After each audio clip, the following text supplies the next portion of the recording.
اللهم صل على محمد وعلى ال محمد كما صليت على ابراهيم وعلى ال ابراهيم انك حميد مجيد. اللهم بارك على محمد وعلى ال محمد كما باركت على ابراهيم وعلى ال ابراهيم انك حميد مجيد. بسم الله الرحمن الرحيم.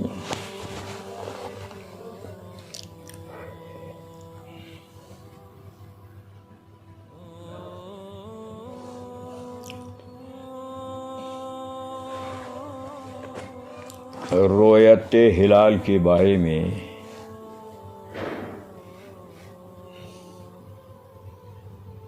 چاند کے بارے میں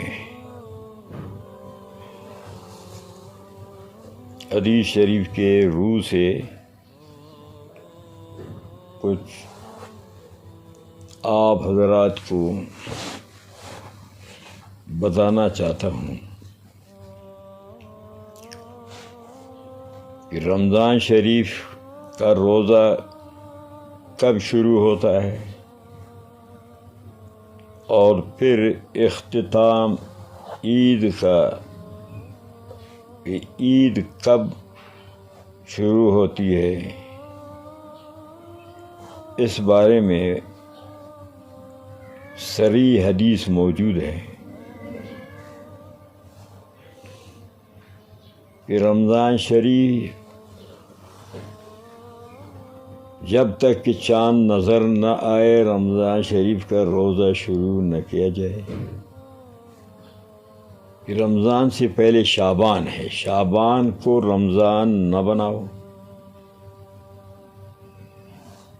اور اسی طرح چاند دیکھے بغیر عید کرنا جائز نہیں کہ تم شوال کو رمضان کو شوال نہ بناؤ. تو رویت ہلال کے بارے میں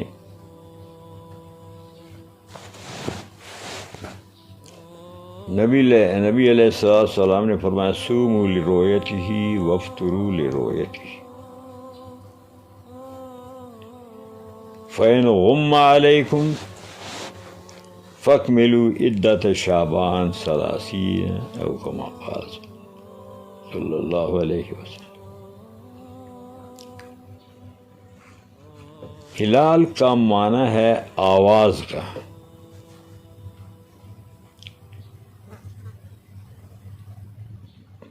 بچہ جب پیدا ہوتا ہے اس وقت وہ روتا ہے، اس کی زبان سے آواز رونے کی نکلتی ہے کہ یہ اس کے زندگی کی علامت ہے کہ بچہ زندہ پیدا ہو. صبی مستحل بچہ آواز کرنے والا. تو چاند کو بھی اسی لیے ہلال کہا جاتا ہے کہ جب چاند کو دیکھنے والے دیکھتے ہیں غیر اختیاری طور پر زبان سے آواز نکلتی ہے چاند چاند، عربی میں ہلال ہلال. تو اس وجہ سے چاند کو ہلال کہتے ہیں کہ بے اختیار زبان سے آواز نکلتی. تو نبی علیہ السلام فرماتے ہیں کہ چاند دیکھ کے روزہ رکھو اور چاند دیکھ کے عید مناؤ. چاند دیکھے بغیر اگر روزہ رکھے گا گویا کہ شعبان کو اس نے رمضان بنایا.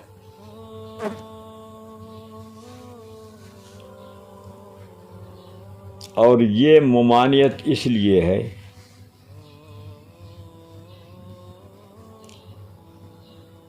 کہ چاند رمضان کا دیکھ کے تو فرض شروع ہوتا ہے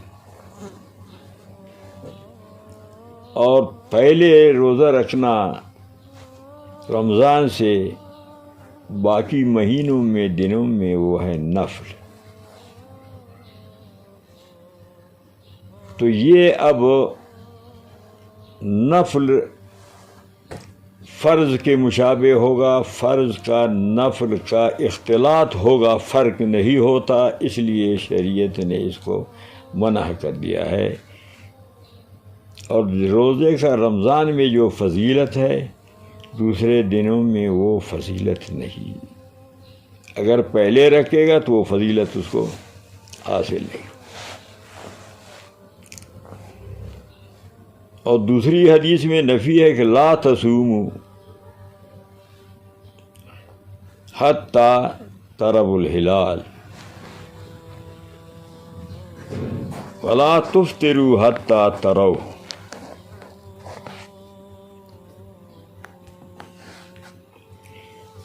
تو لوگ اس میں شتابی کرتے ہیں،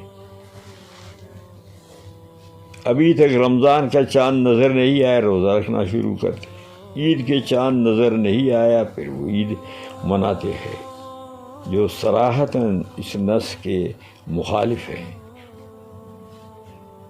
تو اس سے گریز کرنا چاہیے۔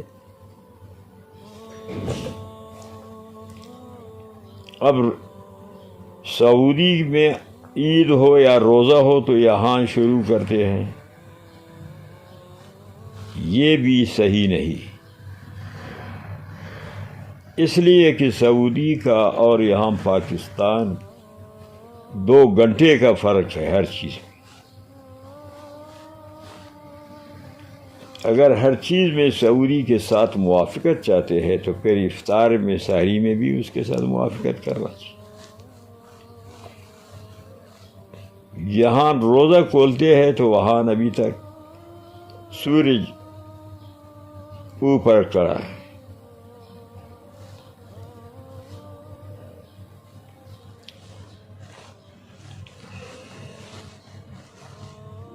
چاند دیکھنے میں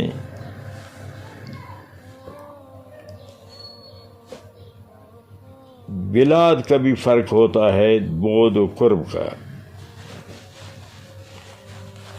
اختلاف بلاد، اختلاف مطلع،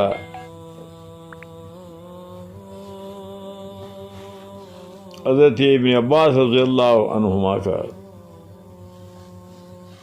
آزاد شدہ غلام قریب کہتا ہے کہ ہمیں شام میں چاند دیکھ کر روزہ رکھا، اور جب مدینے میں ہم آئے تو مدینہ والوں نے ایک دن بعد میں چاند دیکھ کر روزہ شروع کیا تھا،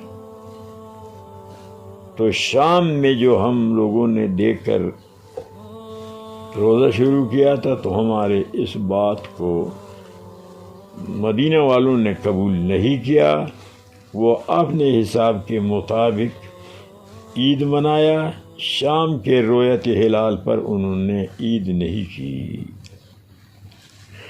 تو مطلع کا فرق ہوتا ہے، اختلاف مطلع معتبر ہے۔ اور چاند دیکھنے میں رمضان شریف کا چاند اگر ایک عادل گواہی دے تو روزہ اس پر رکھنا چاہیے، قبول کرنا چاہیے۔ باقی عید کے لیے جب تک کہ 2 گواہ عادل نہ ہو یا جمع کثیر نہ ہو تو وہ ایک کا گواہی معتبر نہیں ہے۔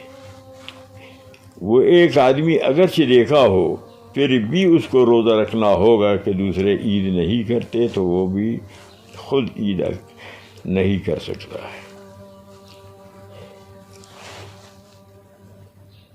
ائمہ کے اس میں اختلاف ہے۔ امام ابو حنیفہ رحمۃ اللہ علیہ فرماتے ہیں کہ ایک عادل گواہ بھی کافی ہے،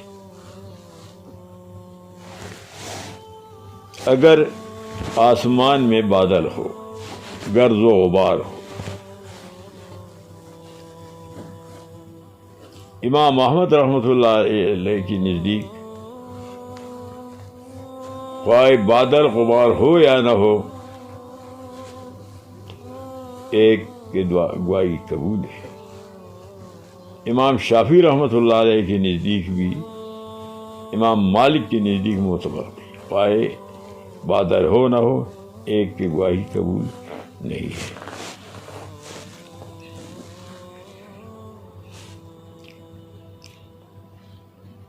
تو چونکہ اب عید کا چاند کا موقع آ رہا ہے، تو ہمارے پاکستان میں بعض علاقوں میں جیسے چمن ہے یا پشاور وغیرہ ہے، تو یہ بغیر دیکھے عید کرتے ہیں، اور وہ کہتے کہ ہمیں دیکھا، جبکہ پورے ملک میں چاند نہیں دیکھا گیا، اور رؤیت ہلال کمیٹی موجود ہے۔ جب تک کہ ان کا اعلان نہ ہو تو یہ صحیح عمل نہیں ہے کہ جو لوگ کرتے ہیں۔ ایک تو روزہ کو اپنا ضائع کرتے ہیں، اور دوسرا کہ جو یکجہتی اور اتفاق ہے امت کا، اس کو متاثر کرتے ہیں۔ لہذا اس میں احتیاط کرنا چاہیے، امت مسلمہ کو شتابی نہ کریں چاند دیکھے بغیر، یا کچھ جھوٹ کی گواہیاں بے دین لوگ دیتے ہیں ان پر بھی کان نہ دہرانا چاہیے، ان کی شہادت کو بھی قبول نہ کرنا چاہیے کہ ہر ایک جو صحیح دیکھنا ہو، صحیح رؤیت ہو تو ہلال کمیٹی کو بتائیں، وہ اس کو قبول کرے تو وہی اعلان کریں گے۔ تو یہی امت مسلمہ سے گزارش ہے کہ روزے کے بارے میں، عید کے بارے میں اپنے مرضی کو نہ چلائیں، احتیاط کریں۔ شرعی مسئلہ ہے، ہر شرعی مسئلہ کو شریعت کے مطابق ہی سمجھنا چاہیے، اس پر عمل کرنا چاہیے۔ وآخر الدعوانا ان الحمد للہ۔